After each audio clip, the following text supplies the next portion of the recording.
Saludos, bendiciones, un fuerte abrazo. Bueno, continuamos con la continuación de Esdras, segunda parte de RBR 1960. Espero que sea de bendición. Y bueno, hoy les comparto 3 temas en uno para que estéis al tanto del video.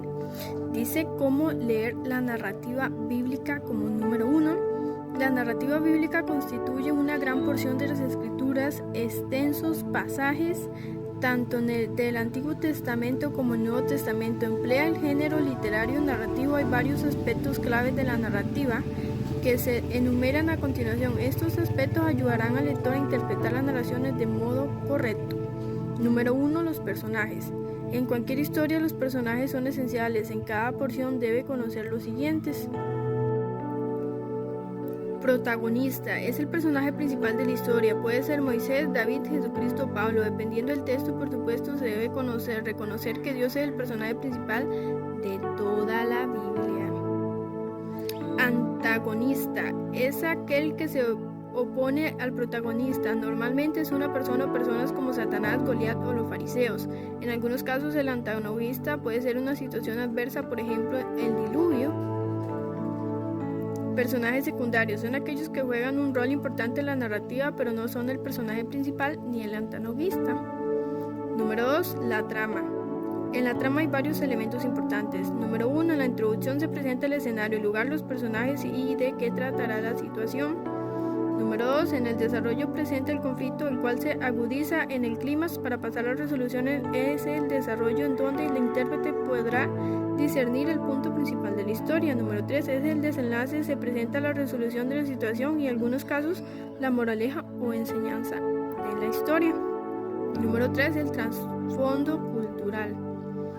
Los acontecimientos bíblicos suceden en diferentes lugares y contextos. Normalmente el trasfondo es la cultura hebrea o judía, pero la Biblia habla también de la cultura egipcia, amorrea, filistea, babilónica, entre otras. Por lo tanto, el lector de la Biblia buscará informarse para llegar a una correcta interpretación. ¿Dónde encontrará información cultural? Aquí 3 ejemplos. Libros sobre cultura bíblica, Biblias de estudio, muy importante y un poco más accesibles. Comentarios, podría ser. Y bueno, los libros sobre la cultura bíblica serían muy interesantes también y quién sabe qué tan accesibles son, pero serían muy buenos. Número 4. La enseñanza principal. Toda narrativa bíblica tiene una enseñanza principal que debe discernirse. Encontrar esta enseñanza principal es la clave para interpretar correctamente el texto. El lector llegará a esta enseñanza por medio de una lectura cuidadosa, al reconocer los personajes, analizar la trama y considerar el trastorno cultural. Conclusión.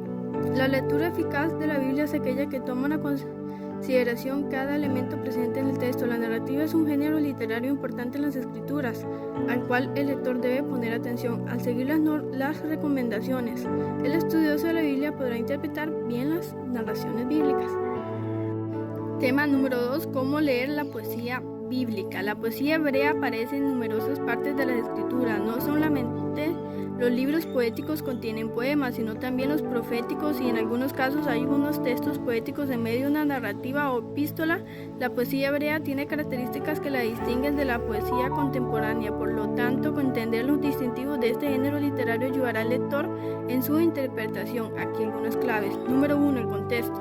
El contexto del que escribió la porción poética ayuda en la interpretación al determinar por qué se escribió el poema. Por ejemplo, la destrucción de Jerusalén en el trastorno para el libro poético de Lamentaciones, el pecado de David en el trastorno del Salmo 51. Número 2. El tema central. Todo poema procura comunicar una idea central. La lectura cuidadosa del poema será clave para arribar a esta idea. Por ejemplo, el tema central puede ser la justicia de Dios sobre sus enemigos, la proclamación de juicio, la promesa de bendición o la fidelidad de Dios a su pueblo.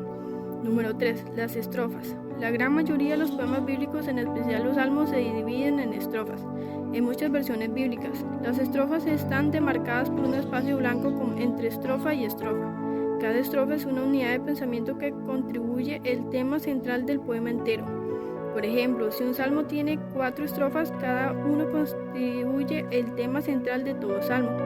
Número 4. La estructura poética hebrea se manifiesta en diferentes formas. Las 2 comunes son el paralelismo y el acróstico. El paralelismo. Número 1. Paralelismo sinónimo. La primera y la segunda línea transmiten la misma idea pero en diferentes palabras. Paralelismo antitético. La segunda línea consta con la idea de la primera. Paralelismo sintético. La segunda línea de desarrollo provee una explicación de la primera. El acróstico. Una particularidad de la poesía hebrea. En el acróstico hay dos ejemplos muy conocidos. El primero es el Salmo 119, donde los versos de cada estrofa comienzan con la misma letra hebrea. El segundo es el libro de Lamentaciones, donde los primeros 4 capítulos también se organizan como acrósticos según el alfabeto hebreo. El lenguaje. Número 5. El lenguaje poético es imaginativo, abundan las comparaciones, metáforas y símiles. El intérprete debe leer la poesía de manera literaria y considerar que una lectura en exceso literalista no será la correcta. Conclusión. A Dios le plació darnos su palabra de manera bella. La poesía es un género literario de las escrituras que transmite la verdad de Dios a través de la riqueza del lenguaje. Por medio de la poesía podemos conocer mejor el corazón humano y al mismo tiempo conocer el corazón de Dios. Como tema número 3, ¿cómo leer la profecía bíblica? La profecía bíblica es evidencia certera la confiabilidad de las escrituras. Por supuesto que múltiples profecías ya se han cumplido, son garantía de que se cumplirán las restantes. Pocos géneros literarios en la Biblia presentan el grado de dificultad que tiene la profecía. Las siguientes claves ayudarán al lector a interpretar con fidelidad. Número 1. El autor. Los libros que contienen profecía fueron escritos en un tiempo específico a personas específicas. Por lo tanto, se debe considerar primeramente quién es el autor. A. Un profeta, por ejemplo Jeremías. B. Un rey, por ejemplo David, al escribir salmos proféticos.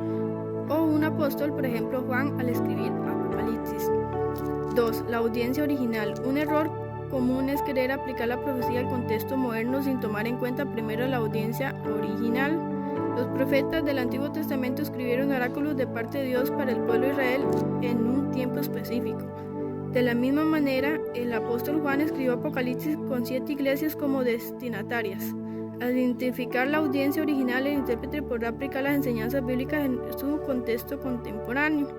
Número 3. El tema principal del libro. Cada libro profético tiene un tema que busca transmitir. Ver apéndice número 2. Isaías, por ejemplo, habla de la esperanza a través de un pueblo arrepentido que pone su fe en Dios. Daniel tiene como tema el dominio absoluto de Dios sobre todo el reino terrenal. Apocalipsis enseña el triunfo del Cordero junto con la iglesia. Así cada libro profético desarrolla una idea que es clave para interpretarlo. 4. El cumplimiento inmediato. La gran mayoría de la profecía bíblica fue proclamada al pueblo israelita y tuvo cumplimiento inmediato a corto plazo. Dios cumplió los juicios proféticos en contra de Israel, además de otras naciones como Egipto o Babilonia.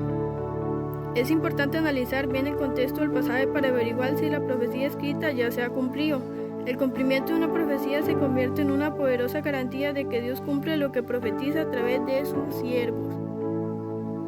Número 5. El cumplimiento futuro. Por cierto, hay porciones proféticas que ya se cumplieron en la primera venida del Señor Jesucristo y otras que se habrán de cumplirse.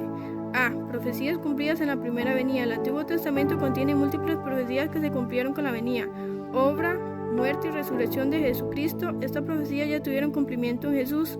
B. Profecías que se cumplirán en la segunda venida. Tanto en el Antiguo Testamento como el Nuevo contiene profecías que se están por cumplirse.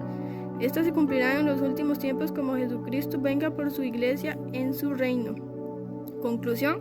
La profecía bíblica es un recordatorio hermoso del cual Dios omnisciente, la literatura profética proclama el dominio de Dios y su proveniencia sobre individuos, eventos y historia entre la humanidad. El lector eficaz podrá interpretarla y correctamente prestar cuidadosamente atención a la vez de interpretar antes expuestas.